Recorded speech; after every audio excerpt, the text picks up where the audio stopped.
What could go wrong if you choose a wrong dentist? A lot of things. Bad quality veneers that affect the gum health, the teeth health, the tooth are over prepped or the gum is inflamed. Our mouth seems to be one of the most intimate parts of our body. The food comes in where the languages and the words are born. People judge you by your smile. So everyone is trying to get this super transparent incisal edge on veneers. When we are trying to change someone's smile, it's always the creation process because teeth really control facial aesthetics. Sometimes it intrudes so deeply who we are and what we feel. So this was an idea, this was a dream, this was a glamour, but it was not a real thing. It's not just about covering your teeth with super white, opaque white shells. It's about Gladiators, welcome back to this edition of The Arena. Today, I have a very special guest who's very close to my heart because throughout the years, I've noticed that my mouth, my shape, my face, my teeth were all getting wonky and changing color. And this gentleman, this doctor, came highly recommended to me by my son. And I had my teeth done, total reconstructive surgery. And since then, my life has completely changed. So, and also this young doctor has the most amazing story I want to share with you. So, Dr. Averin, welcome to the arena. Thank you, Dariush. Thank you. Dmitriy Averin. Dmitriy Averin. Where does your name come from, doctor? It's a Greek name. It's a Greek name, but you're not Greek. You can look at my curls. If I would like to choose, I would have chosen to be born in Paris, of course. But no, I'm half Russian, half Ukrainian. As you're a dentist now. Yes. Okay. Not just a dentist, right? Cosmetic dentistry, everything. But you started very young at home. And would that be Ukraine? I was born in Ukraine. Yeah, I was born in Ukraine, in the central part of it. So basically, I come from the medical dynasty, being the third generation of doctors. So not only my grandfather was an author, was a doctor, my parents were dentists, and my aunt and my uncle were also doctors. So I had no other choice than to follow their footsteps. My grandfather from other line, he was a tailor, and his father was an ebonist. So it's actually a ebonist is a guy who carves from ornamental wood. So there are a lot of craftsmanship roots, so that intertwined between medical, So it all intertwined. But I didn't have any other choice than to become a dentist. And you know that I started my clinical practice really early because in my countries it was possible. But what you don't know that I has been in my father's lab, because he was both dentist and ceramist, since I was a kid. So I basically grew up making teeth.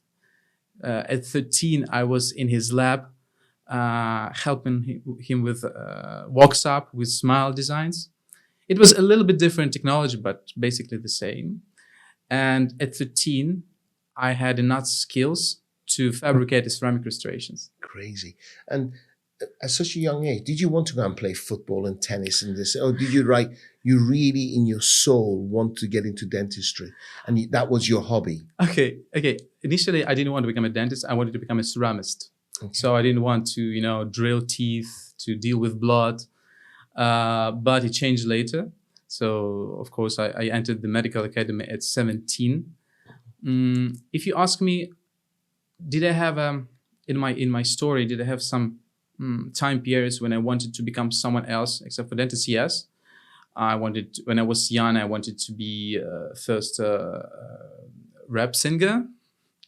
Then I wanted to be a priest. And after I entered the academy on the 4th year of my study, I wanted to become an entrepreneur. So yeah, I had my small business and I don't want dentistry. But it's interesting because since the very first year of study in the medical academy, I already started to assist in the department of orthodontics. So I was occupied. Did you get paid for it? No, of course, just to get my skills. So it was a big pleasure for me to do that for free. Since the second year, since the first year, I started to work as an interpreter in the professional lectures and courses. So I visited them for free. I could travel around the world and with a group of dentists, just being an interpreter and for free learn from world-renowned lecturers. And yes, when I finished the internship after 7 years of study, I had already finished 50 orthodontic cases. Wow. And you're only 24? 17. 7 years? Yeah, 24? something like that. So you're crap at maths, but you're a great doctor. Yeah. But that was the very time I realized.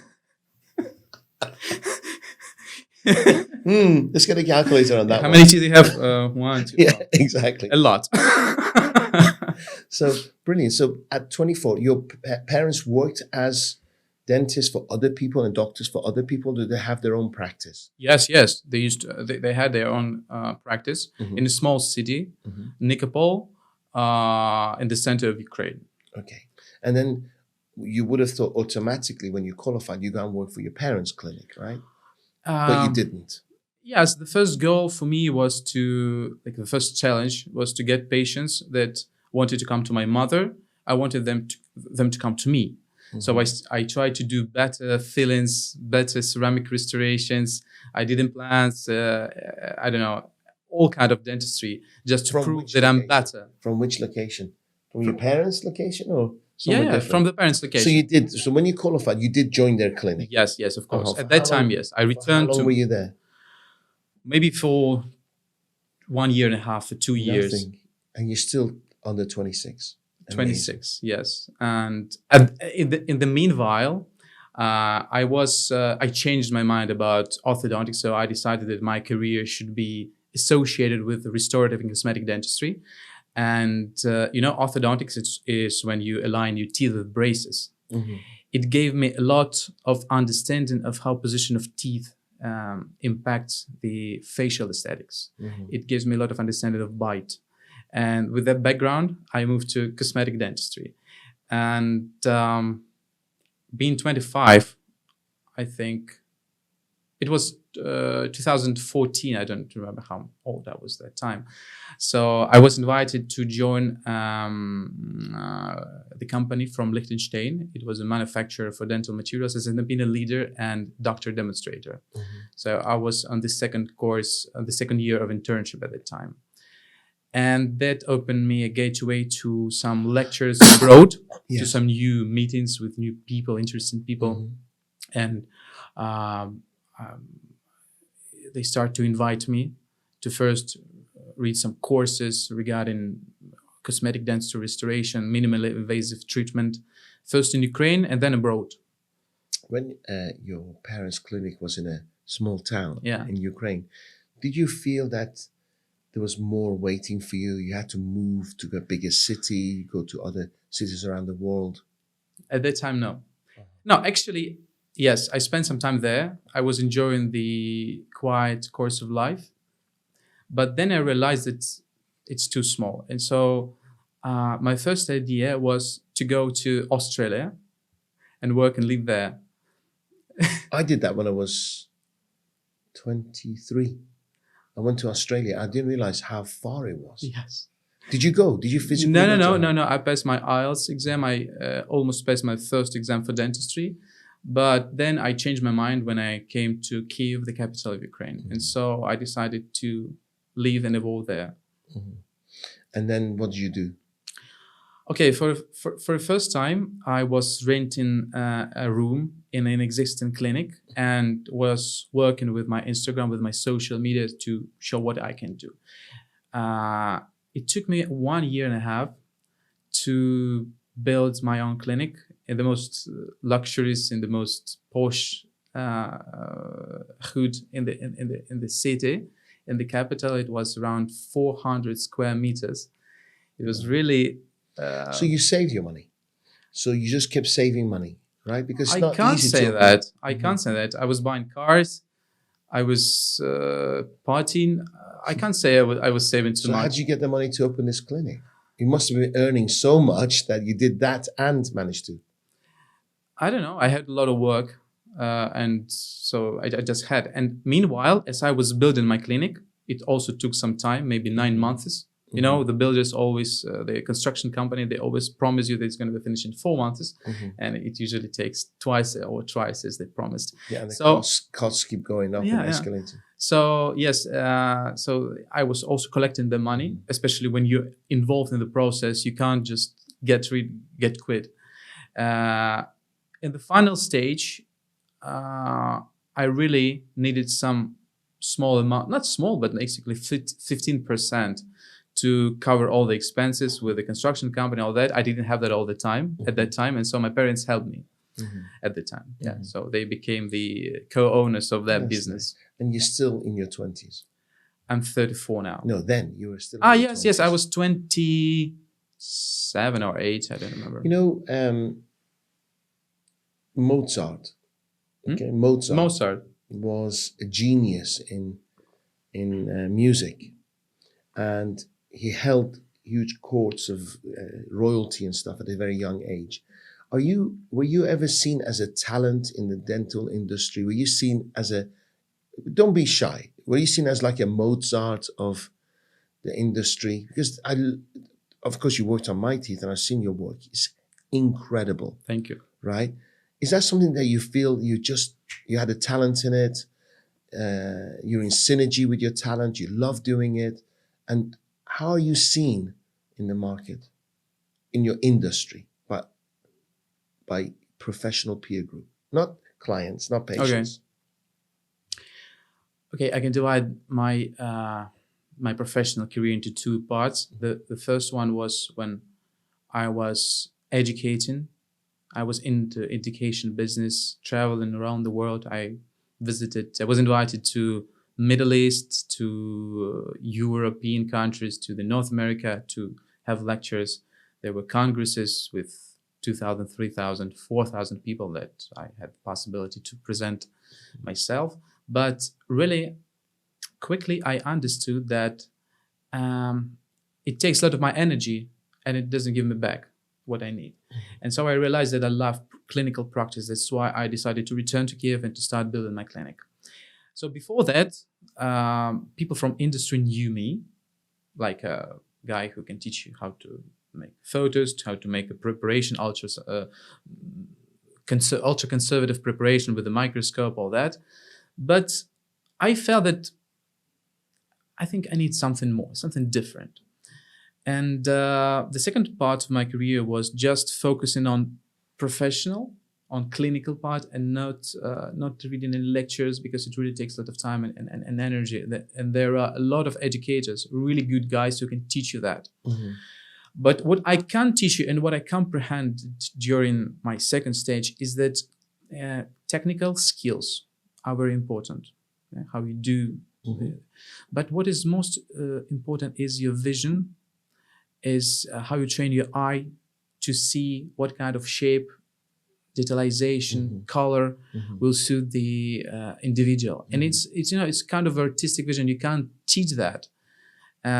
So you can't just teach that. It's impossible. So naturally comes. It naturally comes. It's your vision. It's not like the only correct vision, but it's your vision.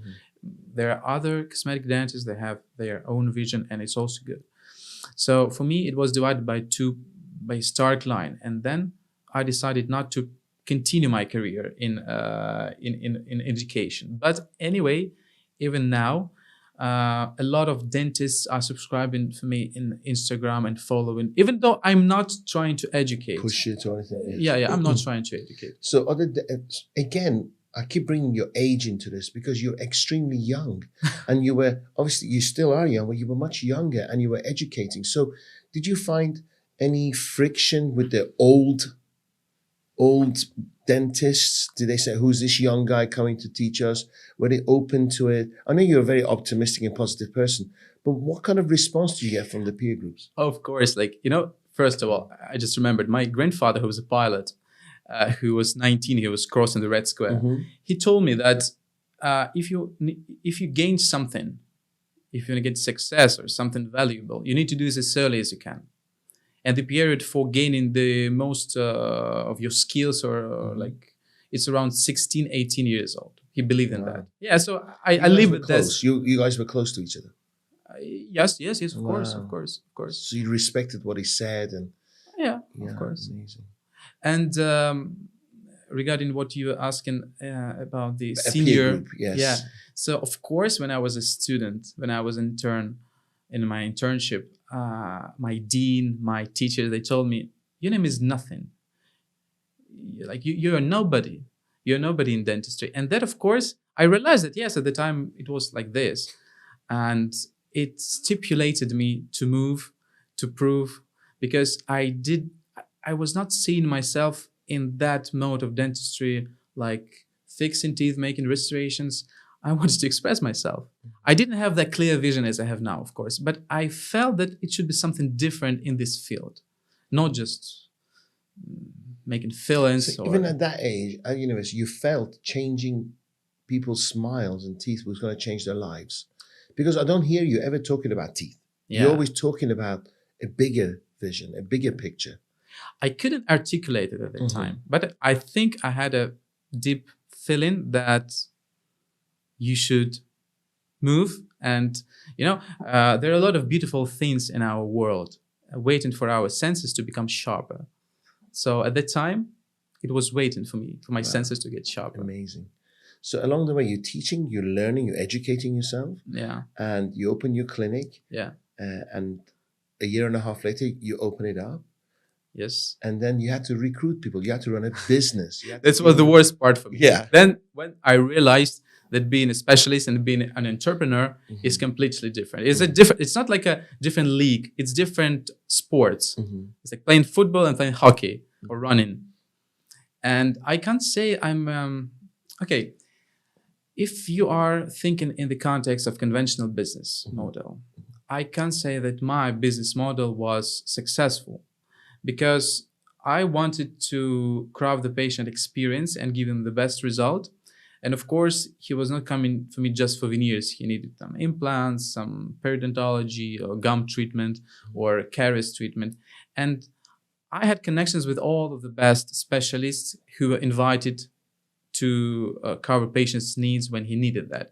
But the clinic was not operating like from till night since night to 6 p.m. Yeah, it was kind of closed. Periodic. Yes. Yeah, yes, it was closed. So we did very big, expensive cases, Mhm. and it was very bespoke, very, very selectional. But anyway, you I encounter saw the with. photograph. Sorry to interrupt. Yes, Just, sir. it was very much like a spa, I wasn't it? can- Even you didn't inject your clients. You gave them gas, Mm. right? And they just Oh, of course, we were working with experienced patients because in Ukraine you could do all the procedures Yeah. like preparation or veneers fixation when the patient is sleeping. Like anesthesiologist is standing next to it. There's proper that fall. would have been my dream. Yeah, yeah. So it's a dream. So you work. The patient remembers just 2 seconds when he gets asleep, and when he wakes up, So nothing done. more. So the experience is perfect. And of course, I was creating some, artistic, enriching surroundings in the clinic for people not to feel themselves patients. I could do that. So for me, was that the most important. But this business model was relied on my capacity to do as many patients as I could, to attract these patients, and on the price. And of course, in the mindset, in general mindset, they needed some time. The public needed some time to adapt to this business model. That it's a little bit different. That you should pay twice, thrice as more in the market for something different. And what is that different? Okay, we will watch. We will wait. Other people will do and tell us. Okay, so of course you needed some stamina to go through hard periods when you proposing something extraordinary and you believe into that, and nobody other believes. How long did you run the clinic? We're going to talk about why we closed it or sold Okay. it. So how long did you run the clinic? And did you lose in the first year?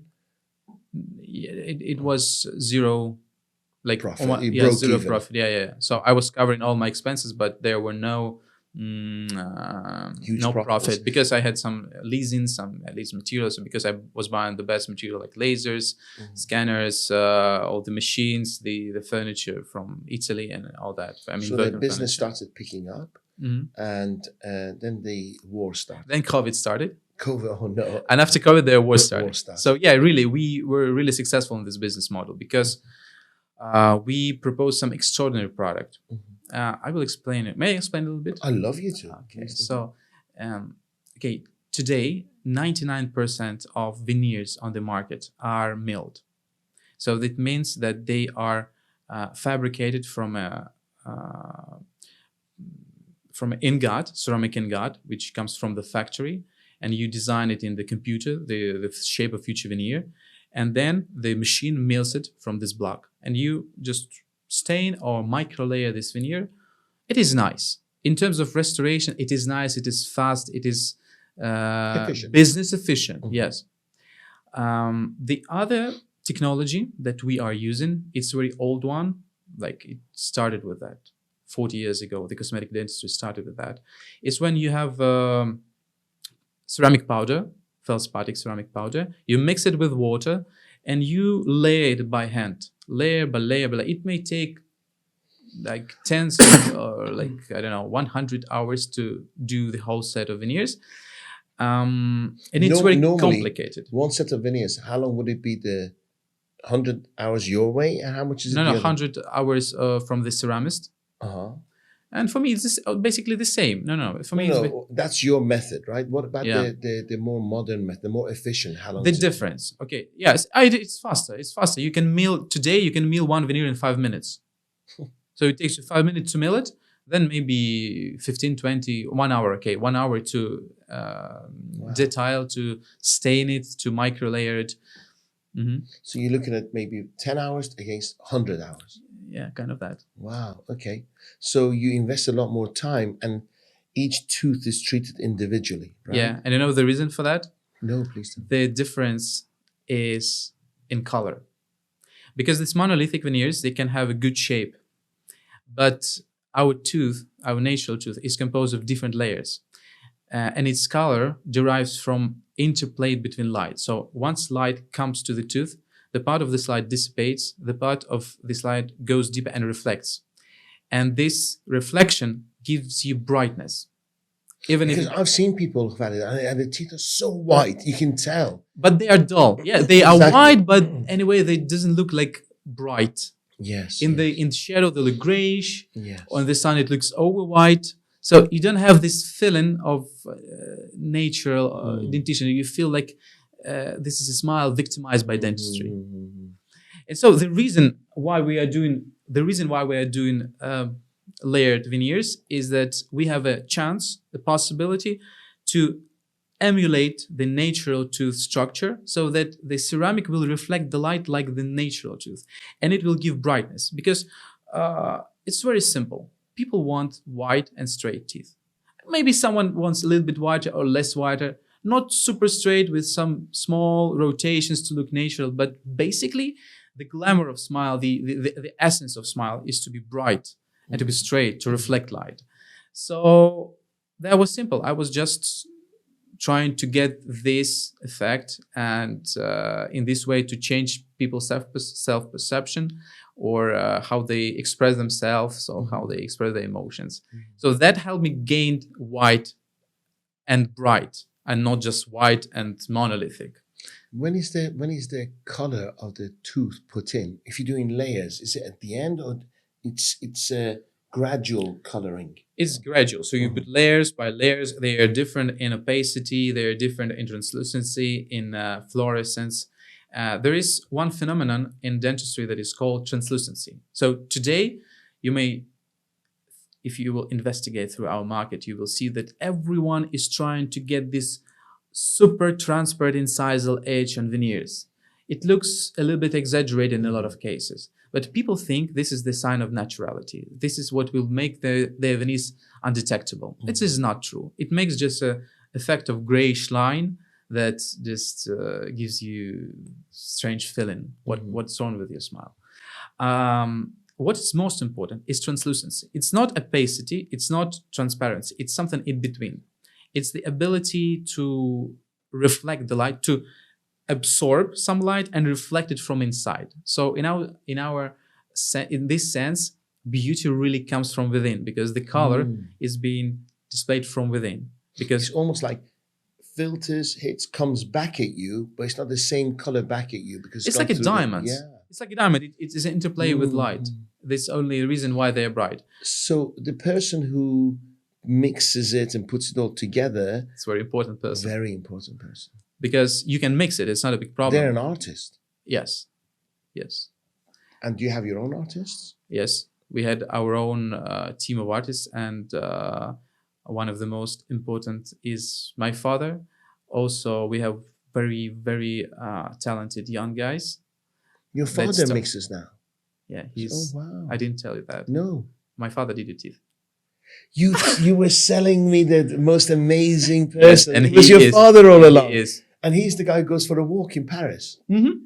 Why didn't you tell me this? I wanted to tell you now. I was like, you're so lucky to have this guy and blah, blah. No, there are also other guys, of course. Yeah, but he's the best he's the most dedicated. Wow. And amazing. with him, I have the best connection. So when I want to do some detailization, he will be the most dedicated. So due to the war, he also left the clinic and they've gone to Paris. Yes. Well, that's interesting. So they lost the clinic. You sold yours? I sold it. Well, their clinic. No, it was family. They just lost it. They didn't sell it. They just lost it because it's really close to the frontier. Borders. Yeah, to the borders of. But the clinic in Kiev was sold. It was not sold, but the price, of course, I put into, and it was not the best time for me to sell it because I just has finished investing, and yeah. Anyway, was there an emotional attachment? Was there an emotional loss when you left it, or no, handed the key over? No. I didn't have it because I had with me this feeling, this idea, this aspiration to gain beauty, luxury, art in other places. So it's it's like an idea. You can't ruin the building or edifice and ruin the whole concept. So that's that's the message for me that was really interesting because I left my country, I left my clinic, and at the same time I proposed the doctors, the person who were working with me, to join me to come further to Dubai to do something together. They rejected this idea, all of them, mostly all of them. And what I realized during that time is that a lot of businesses, I think, need this aesthetics, luxury, and art into their businesses because the traditional business model, it was how to say unreliable or not very solid due to these changes. And I just left, and I didn't lose my patience. So I could use other clinics, having friends around the world, and still do a good quality job. Because today, I think people are not in the need of just products that can easily become commodities. If you are just, you're doing conventional business model, promotion, decreasing prices. Then you're just like everybody else. Yeah. So, and in this aspect, just ceramic coating for teeth is not the big necessity for many people. But, however, the importance of expressing yourself and your feelings, the need for impulse, the way to, had the emotional uplift, and experience it is something really important. And I think these are the fundamental needs for many people that lies under their desire. And that's why the ability to create beauty, to inspire people, to communicate and strengthen new communication is very important, and both individuals and businesses gain from it. The fact is that at that high level standards, people are willing to pay for it more. Yeah. Now, here's the thing. I would have thought, because the market, the general market, the majority of population just see that white teeth as the only option. And then I know that most of your business comes from recommendation. You don't have to justify yourself. Do you get people come and say, I just want white, and then you have to explain and re-educate them? Look, for me, there is not a big problem that the person comes to me and wants white. When it started from, when the people started to desire wide and straight teeth, it started with Hollywood. Because before that, there was not such a phenomenon like smiling, like exposing your teeth during your emotions. Look at the pictures of, I don't know, Mona Lisa or other pictures of Impressionists. The people were not they were not showing their teeth, and it started. Didn't even cross my mind. Huh? I hadn't even thought about it. Yeah, but think about it. It's interesting, the phenomenon of smile, because smile is not just natural; it's a cultural phenomenon. Yes, and the only people who were depicted with her teeth during showing emotions were crazy people, like, and those of working class, lower class, they were like amazed by encountering. They saw something like amazed, and that was the only way of people to expose their teeth during showing emotions. And then Hollywood and cinematography comes, and Marilyn Monroe was this phenomenon, was this cultural cultural phenomenon. With her, the Hollywood showed that wide and straight teeth, they can be really elegant and luxurious. So, and added probably sex appeal to her. Sex appeal, sensitivity, femininity. So they birthed a fetish. And since that time, she didn't have veneers, but she was exposed in such a way. So there was idea that juicy lips, female lips, and white teeth, it is something extremely sensual, even sexual. And so people started to desire that. So people started to take it like another element of female nudity. Yeah. And after that, because it was just a glamour, they were just the idea, something that really didn't existed, but just was shown to the public. Yeah. Yes. People started to go for it, to desire it, and during some time, it realized in not very good dental, like teeth jobs from dentist side. So dentistry was not ready to answer the demand, because it was very, it was very inside. So the patient wants, I want white teeth, and the dentist takes the whitest ceramic it has, put it into the patient mouth. It looks ugly. How old is veneers? Okay, 40. Let's say 40 years since we can permanently cement them. And around 100 years since the first dentist, it was Pincus, who was using them in the Hollywood backstages just for a time of filming for the actors. But they looked ugly, they looked ugly. The first time when Hollywood showed that white teeth can look beautiful was Marilyn Monroe. Wow. And since the time, there was a conscious thing. They did it consciously. They knew what they were doing. I think... Yes, because what also changed and shaped the Hollywood industry was makeup. And Maxim Faktorovich, he was also Max Factor. He was from the Russian Empire. He changed he revolutionized the cinematography. But the only missing element that he had were teeth, because you couldn't put makeup on your teeth, right? Yeah, so it's about light reflection, right, and makeup. And so he invited this Pincus, who was doing these temporary ceramic shells for the actors when they were. So this was idea, this was dream, this was a glamour, but it was not a real thing. And then there was a long way for dentists to realize what patients want. To evolve.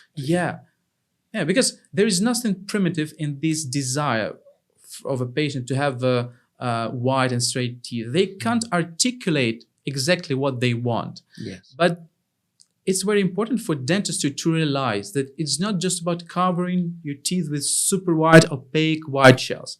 It's about impacting the most important emotions of people, not just patients, of people. So it meant nothing for me to make teeth if I was not reaching people, if this was not changing their lives, it was not transforming the way how they feel and express themselves. And this is very simple.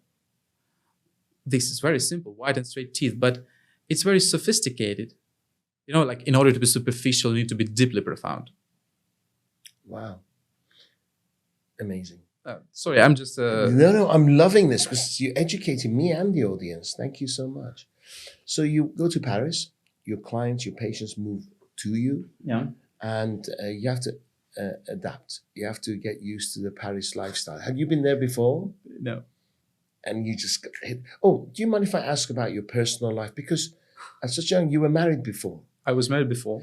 And how old were you when you had your first relationship, first My wife? first wife, I was, I think, 21 Wow. when I married her. And how old was your wife? Same age? No, sorry, not 21. I think 22 or 23. She was 18 or 19. So you were very young. Was she Yeah, in very the young. same industry? Did she Yes, live I met her in the medical academy. She was a student, dentistry student, but I was on the 5th year of education. She was on the 1st year. So it started as a friendship. You had the same Yeah, kind of that. hobbies, and then it didn't work out. Was it the circumstances, or just was it wrong in the beginning? Did the war, COVID, business pressures affect your life? After we moved to the capital, so it changed us. It changed our perspectives, our like way to see ourselves in this world. And of course, we were young. We were changing too fast. Just went separate ways. You went separate ways. You grew Yes. apart. Yes. And I think we were a little bit stupid not to find the way to communicate at that time. We were young. It's fine. You're young. Do you you're feel doing it was mistakes. just too easy to jump out? You wish maybe you think maybe you could have worked harder towards it to improve the communications. But then you met your beautiful second wife, right? Yes, And it was right outside the courts or something. Outside of what? Outside the courts, you met her, right? Was it you having? It wasn't long after your divorce, right? You met her? No. Once I broke relationship with my wife, in the same day, I met my second wife. In the same day. And since the first day, because I had nowhere to live, I started to live in their apartment, and she was sharing apartment with her friend. Yeah. And they had separate rooms. And so I thought, okay, I will live in this room. You're kidding me. So Yes. where did you guys meet? Because In the you were club. looking Not in the club, in the restaurant. in the I never came to another girl to meet. I was a little bit shy, at that time. And so for me, it was really embarrassing experience to come to her and present myself. My knees. knee was shivering. Like it So was. you really approached her. You liked her. You saw this is the woman I want to be with. No. I didn't understand that at the time. It's like with dentistry. I moved towards it without understanding that it's Although going you to were change shy, my life. you still approached her. Hmm? Although you were shy, you still approached her. Yeah. Wow. Really. And I invited her to the zoo on the next day. I told That's a good chat up line. You want to go? let's go. Zebras, Yeah, let's do the zoo. Let's go. crocodiles. Let's go tomorrow. And because I was not sure that it will come with me tomorrow, I of course I was a little bit, after the restaurant, a little bit drunk because I needed to drink like 3 cocktails to approach her because to get brave. Yeah. And so I okay, I will leave in the apartment till tomorrow morning, and tomorrow we'll go to the crazy. Yeah. Did she tell you now? Were you taking me to the zoo on a date? Is that? No. It's just like it was like a park in a zoo. You can walk around there. It was very romantic. Yeah. Avoid the lions and the elephants. Yeah. And on the third day, I told her that she's very important to me, and I want to spend my life with her. Wow. And what did she say? She said nothing at that time because, come on, like you meet a guy who a little bit crazy and such a bold. Maybe he's drunk. Maybe he was Gulali, yeah, cuckoo. And then so she just went along with it. Yeah, she waited, and maybe in 1 month she replied me with the same. But of course, we had very deep and stark emotions. It was really sparky. Yeah. And then how long later did you get married after meeting? In 1 year, in the same day when I met her, in the same table, I made a proposal for her. Amazing. Congratulations. But what changed? These relationships are very important, not just to my life, but also they were important to my professional perspective because I really fell in love with her smile. She had beautiful teeth. Really, her own teeth. Yeah, her own teeth. She had dominant incisors, which makes you really young and really sexy and sensual, yes, feminine. And so it was really amazing. And I was looking at her smile, so you have the most beautiful teeth I've ever seen. Then she comes to my clinic maybe in half a year, and there was a new scanner that came to my clinic, and so I decided to test it on her. And so once she opened her mouth, I realized that nonetheless she has very nice teeth. Her enamel is damaged after braces that she had when she was 14 years old, and also damaged in such a way that if not to intercept it now with some kind of restoration veneers, they will get worse in terms of color, because once we lose the superficial layer of enamel, especially on the incisal edge, because she had some tooth attrition, once it comes to the dentin, if it comes too fast and dentin doesn't have enough time to create the protective layer, the dentin is like a sponge. It's an inner tissue of our teeth, and it starts to take in all the color, the colorants. damage, everything. Just starts to take in all the colorants like tannins from coffee and tea, and they start to change the color of your tooth from the inside, and then it's very hard to change the color of such teeth. So I saw a lot of fillings over there, and so I told, okay, we have very nice teeth, but we need to make veneers for you. And at the time I realized that even though I was doing good veneers, it was not up to the level that I could make veneers for her and have the same visual effect. So she raised your standards. Yes. So we started to think what to do, and that's how we started to use this hand layer technique. It's very old actually. It's layering on refractory dyes and platinum foil. It's really complicated. So it doesn't guarantee that if you use it, you will get a good result. It really depends on the experience of the ceramist, on his skills and his talent. And we were lucky to have a team of very young, talented ceramists. So your father's training them? My father had been using that before, but then he stopped because in terms of business, we did this, kind of digital approach. But then we stopped using that because from digital, you will never get the same result. You will have good results, but not the same. Not the same as real. Doctor, how many other dentists are around the world practicing the old-fashioned way of? Dozens. Like not more than, I think, let me explain to you. So not all veneers in the world are layered, and not all the layered veneers are the same. So if we're talking about practicing handmade, handcrafted techniques, I don't know, maybe 2-3% of ceramists are still doing that. But if of this 2-3% of ceramists, we will try to select those who can really do it good or in an extraordinary way. There will be another 2 or 3% of them. So I can use the fingers of my both hands to say that those other dentists and ceramists are using this technique in a proper way. In Dubai, no one? No, using, of course. There are in Dubai using this? Yes. Amazing. So... Actually, Dubai is the most competitive city in this time. Yeah. So what brings you here? You love Paris. Why don't you stay in Paris? It was too... Okay, I'll explain you. I had a temporary license there. And after that, I decided to move to Dubai because there are much more possibilities. Better tax system, much better. And it was 2016 when I came to Dubai for the first time. And I was lecturing here, and I fell in love with the city and told to myself, I promised that I would return here one day to work and live here.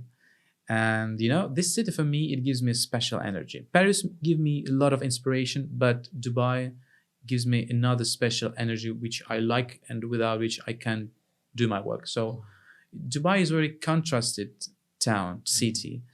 And for me, beauty is also lies in the crossroads of controversies. It's something between very simple things and some very sophisticated things. And Dubai, it's got both. Yeah. So and when they intervene, when they are together, the way how they sound, the way how they vibrate, it gives me this special feeling. So I believe in Dubai.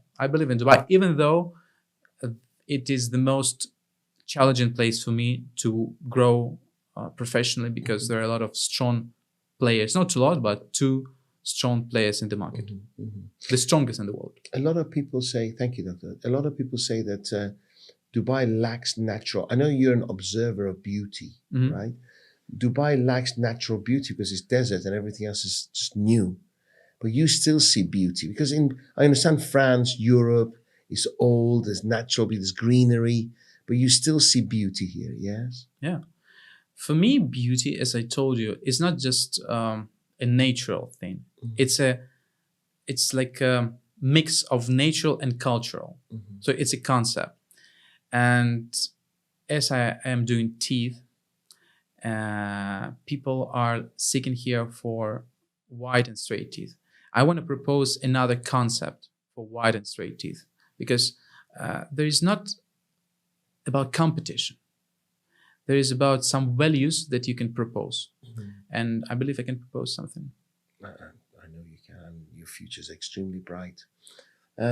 Explain to me, what's the difference between, I know you know, let's say you weren't in the marketplace. You were not in the marketplace. Okay. And there are people who are offering 24 hours veneers, and there's people who commercially doing it.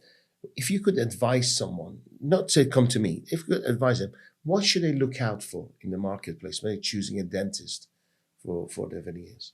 It depends on your needs because different person need different approach and different result and different experience. And like 98% of people, they don't realize that teeth can look super natural, super wide, at the same time super bright, and that it can cost you a lot of money. And so for 98%, it's okay what market proposes. Yes. So we are working with those 1 or 2% of audience that are willing to pay more and much more And for get a something lot more more. extraordinary. So that's why I can't. What I could can't. go wrong if you choose a wrong dentist? A lot of things. Today, You fix problems. yeah. Today, 50% of my cases are revision cases. When people come with some other veneers, sometimes there are bad quality veneers that affect the gum health, the teeth health, the tooth are over prepped, or the gum is inflamed. Sometimes, or the bite is broken. And sometimes people come to me with good veneers that are made very accurately, technically right, correct. But the problem is that they don't like them because of color, because of some detailization. So today people are becoming more and more demanding in terms of aesthetics. Because they're understanding it more and I guess if there's people who've been treated by you and there's somebody who's got like bland white teeth, they're going to say, I want that. So they become more demanding. They're prepared to spend a little bit more money and time. Now, my son recommended you, right? And what I didn't know, I just on trust, and I really, really loved you, and I do love you. So, and thank you for changing my life. Thank you for. I did it blindly, okay? Then I didn't realize how much time you spend on all my teeth. I thought it was just going to be literally sticking something on. I'll be in and out, right? Yeah. But you're literally fixing every frigging tooth in my mouth, right? It takes time. Okay. And you don't cut corners. You don't cut corners. You're so caring that I feel it. I understand that it may impact the people's experience because they are expecting something faster, something more smooth. But sometimes we can't do that because we're doing these teeth for the next 15, 20 years. And we need to be sure that nothing will happen to them. We need to create conditions so that they can function well. That's why, yes, it's a very delicate work. It really is. And one thing I say to my son, I could be there 4 hours, 5 hours. I don't know, because you spend so much time really meticulously going through every shape, everything of every single tooth. I always say it's worth it because the end result is incredible. Really is incredible. Doctor, if it gets cracked, or you said the tooth can take it, a crack or a hairline crack, doesn't mean it's going to shatter. No, sometimes you have some crack propagation in veneer. In this case, veneer can be replaced because you understand everything that is done by hand, it can have some small issues, and it's not a big deal. So But then if they fix one tooth, is it going to be a different color to the rest because it's done at different time? sometimes when it takes one central tooth, we need to replace two, so that the colors are matching. But for each and every patient, we are creating our own layering scheme, which is documented. And if something happens to the patient in 1 year, So your guys can match the exact yes, color. yes, Wow, yes, that's incredible. because we write down all the temperature regimes, all the thickness, so that we can replicate the same. But it's challenging, anyway, it's challenging, but can be performed, no problem. Amazing. Amazing. I know you've had shoulder pain. I know you're tired. I can't thank you enough. And when I said we'll talk about 45 minutes, you were like, 45 minutes? Doctor, we've been 51 minutes already. Okay, we can continue if you want. Don't worry. Yeah, I'd love to. Is there anything I haven't covered you want to discuss? Do you want me to tell the story of your teeth? Not particularly, not my teeth. Why not? Doctor, go on. So my beauty, I tend not to cover. No. Podcast. Just But no. Please share. We will cut if you don't. No. We're not going to cut this. This is raw. Raw embarrassment. Fire away. Okay, I can tell you that your veneers are officially the most expensive veneers in Dubai. I have a confirmation. I will explain you why. Because expensive you making or expensive me paying it? No, you didn't pay, but I have a document. You paid, but let me explain. So the cost has been high. It's supposed to be much higher. But let me explain. So maybe we should cut. Now I'm just joking. We sent our veneers to Paris. Yes. And once it's finished, it's been sent back. And with your particular case, it didn't go through the clearance by customs, because they said, okay, there's something wrong with that. And the reason was, when the French lab was sending that, there was a new front desk manager, and I don't know how it happened. Maybe because of French people, maybe because documented. So they documented that the price for that is $400,000. So when they call me from the tax office, they say, okay, you need to pay the tax 5% of 400. Yeah. And I have a screenshot of that. $20,000. Yeah. Euros, even euros. It's just for a ceramic part, not for the whole part. So wow, you were scheduled maybe like 1 week after we got this parcel, and we couldn't have a clearance. So it was sent back. And meanwhile, the ceramist started to craft another set for veneers, because we realized that we lost it. So we really lost it. And in order to be on time, the technician was working a lot, and You flew with someone in the hand? No. We needed to pick them up from the Paris. And the only way to get them on time was not sending them again by some courier, but was to directly go to Paris, pick them up, and return. What I meant. You went and picked it up? No, my wife. I told her, okay, do you want to go to Paris? Yes. Okay, here's why. Here's the reason why. But you should return tomorrow. I owe her a big thank you. No, listen further. Like, she comes to Paris, and at that time there was very bad weather, so the plane couldn't land since the first time. Also, there were manifestations in Paris, so they were really hard to get to the downtown. It was Friday 13. And after that, she got sick. I remember. It's the day she got sick for 1 month. So she couldn't bring it back? She brought it back. And got sick. But, it's crazy that this was the most expensive veneer, because when they get the first set of veneers, it was really funny, because we have this paper that, like, okay, we have the most expensive euros. But here's the thing. The good news is I got some spare teeth sitting somewhere. Yeah. We have the second set. So in 15 years, I'll come to you. You still be like, yeah. You still be 35, right? Yes. And then we can have it. I can discount, right? Negotiate. Hey, you've done the work. From 400,000. Let's do. Yeah, exactly. No, I know that. Wow, I'm honored. Yeah. So I owe your wife a thank you, big thank you, and you as well. No, because really happy. I hate to reschedule patients. Yeah, thank you. Totally satisfied. I'm coming in again next week, I think. So. Yes. Thank you. We need to finish something. Good luck with your shoulder. Thank you very much. Do you know, I hardly ever, I will never interview a a dentist because I find it utterly boring, right? But with yourself, you're not a dentist. You're an artist, and I mean that as a highest compliment. Yes, you are your attention to detail, things that you see that my own eyes don't see and recognize, colors and designs that you said, have a look at this, and I can't see it. I just go, okay, I'll go along. But really, I've recommended my family to come to you, and Thank you. I have no doubt they're going to be happy. So thank you. Thank you so much. Thank you so much for your trust. And yeah, like you mentioned, artistry. I was thinking a lot about what does it mean to be artist, and what does it mean, what art means.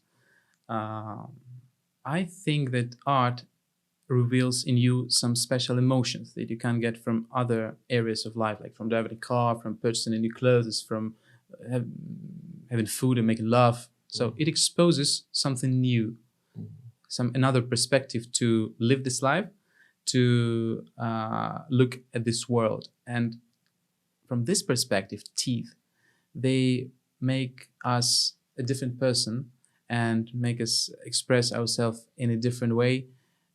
So that's why I see a lot of context. So when you change in the shape and the color of someone's teeth, you are in the context to create art. Lives, yeah, because you are impacting the emotions of a human. So this is the most important, and you can bear it with yourself.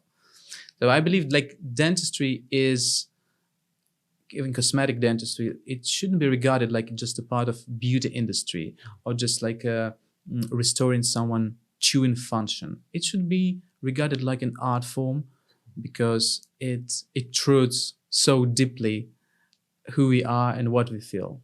And I guess because you put in your signature to the work and you have such highest levels, you can never drop that standard. Thank you. True, you can never drop that standard. Your standards are the highest level, and you do everything to keep it that way. Yeah, because you always want to. I'm perfectionist. I'm always in the perfectionist trap, and so for me, I'm always moving forward and forward and forward. Amazing. I honor you. It's been a pleasure knowing Thank you. Having you in my life. Thank you so much. Thank you very much. For I me, the salute same. you. For me, the same. Thank you. We actually have a laugh as well when we're there. Yes. And listen to your music. We're going to, maybe next time I have you, we talk about your rap. Also, what I would like to in the future ask you about if there's any studies done on beauty, right? I know like somebody said, if your lip here to your nose is certain length, this, people are more attracted to you. Yeah. Have you done any studies on that? And would you like to share it now? You mean regarding the proportions? Like for instance, proportions. And also, for instance, now I see a lot of people, I go to the gym and I see lots of girls looking the same, the big lips and blah. Is that really what men get attracted to? It's not about beauty, it's about anatomical attractiveness. So yes, we have proportions, we have facial aesthetics, and teeth really control facial aesthetics. But for me, teeth are much deeper. They can reflect our individuality. Like, look, I will try to explain in this aspect. Our mouth seems to be one of the most intimate parts of our body. I mean, here is where the food comes in, where the languages and the words are born, where emotions manifest themselves, where love and sex are practiced. It tells us a lot about our health. It tells us a lot about social class, like those who can redo their teeth, those who can align them, those who can't, those who want to show off with their wide veneers, those who say, okay, I want something more discreet, and it costs much more. So there are a lot of symbols and meaning in our smile. Our smile is like, the code, semantic code that can be articulated without words. And in this way, when you change someone's shape and color, you are in the context when you can create art. And your smile is not just about expressing joy. It's very important. For every person, there is something separate. For some, it's kind of precious jewelry, piece of jewelry, because you don't always need to do eye-catching transformation.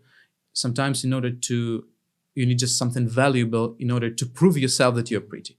For some people, it's attempt to look younger. It's easier what we can do, like changing the shape of central incisors, the width of smile, how it affects your face.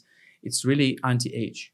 For some people, especially girls, it's like an element of sexual, of feminine nudity. It's element of femininity when they change their smile. For others, it's not related to beauty and attractiveness. It's like a weapon to express yourself more, to amplify your message, because people judge you by your smile. So it's not just, so we have different meanings, different aspects of how to look at your teeth. And it's not just about facial aesthetics. Sometimes we can break the rules and it still will look amazing, because we are being inspired by natural examples, because nature is the best designer. But when we are trying to change someone's smile, it's always the creation process, because you start with a composition, then you think of the detail, the color, all that. Then you can change your mind.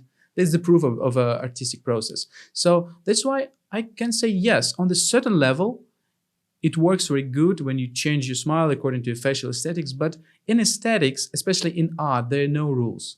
Art is something that liberates you from the cultural, from the tyranny of culture. It gives you an absolute freedom to express yourself. So you can go into different direction and still have good results. Beautifully put. Wow. So, this aesthetics merges on the border. It borders the deformity and beauty. It's something in between. One stroke, one detail, it goes to the deformity side. One stroke, it goes to the beauty. This is like, ecstasis of Saint Teresa Bernini in Rome. So if you know this sculpture, there is a Saint Teresa who is like praying, but if you look at her face, there's angels standing next to her. But if you look at her face, she's like experiencing the orgasm.